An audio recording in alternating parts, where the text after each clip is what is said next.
रुपया नीचे, डॉलर ऊपर। नरेंद्र मोदी के दौर में देश ने इतना खो दिया है जिसे वापस पाने में कम से कम 20 साल लग जाएंगे। असल में नरेंद्र मोदी ने अपने अहंकार में चूर होकर देश की रीढ़ यानी आम जनता के यकीन को तोड़ने का काम किया है। किसी भी अर्थव्यवस्था को बर्बाद करना हो तो उसका सबसे बढ़िया तरीका है कि किसी ऐसे अहंकारी व्यक्ति को सत्ता सौंप दो जिसे आता कुछ न हो लेकिन हवाबाजी पूरी हो। और हिंदुस्तान के साथ भी वही हुआ। और आम जनता से ये गलती हो गई कि नरेंद्र मोदी जैसे व्यक्ति को, जिसे अर्थव्यवस्था का अ नहीं आता था, उसे सत्ता के शीर्ष पे बिठा दिया। आज भारतीय रुपए की हालत लगातार खराब होती चली जा रही है, लेकिन नरेंद्र मोदी से काजू की रोटी नहीं छूट रही।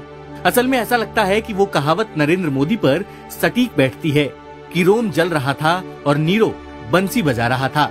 लेकिन ये हिंदुस्तानी नीरो तो असली नीरो से भी 10 कदम आगे निकला और हिंदुस्तानी अर्थव्यवस्था को घुटने टेकने पर मजबूर कर दिया है।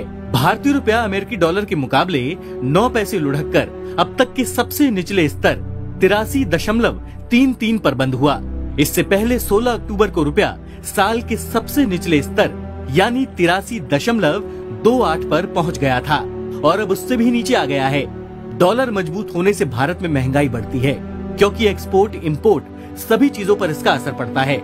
लेकिन मोदी को कहा मतलब अपना पेट भरा रहे, भाजपाइयों को इससे ज्यादा और कुछ कहा चाहिए।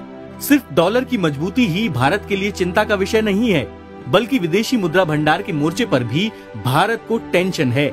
जहां अगस्त में विदेशी मुद्रा भंडार में 7.3 अरब डॉलर की कमी देखी गई। अगस्त के समाप्त सप्ताह में विदेशी मुद्रा भंडार घटकर 594.89 अरब डॉलर रह गया और दूसरी तरफ फॉरेन एसेट्स में भी भारी कमी देखी जा रही है। जहां अगस्त महीने के डेटा की ही बात कर लें तो 6.61 अरब डॉलर की कमी आई है। नरेंद्र मोदी और भाजपा सरकार में मौजूद अनभक्तों को मैथ्स नहीं आता, लेकिन इनके पढ़े लिखे न होने की कीमत पूरा देश चुका रहा है और महंगाई तो बढ़ ही रही है। उसके साथ साथ देश की तरक्की रुक गई है। लेकिन मोदी की पीआर मशीनरी ने फर्जी आका को जनता का पैसा लूटकर भगवान बनाया हुआ है। शर्म आनी चाहिए भाजपाइयों को। निर्लज्जता की सारी हदों को लांघ कर भी सत्ता से जोंक की तरह चिपके हुए हैं और अगर जरा भी ईमान होता तो छोड़ चुके होते।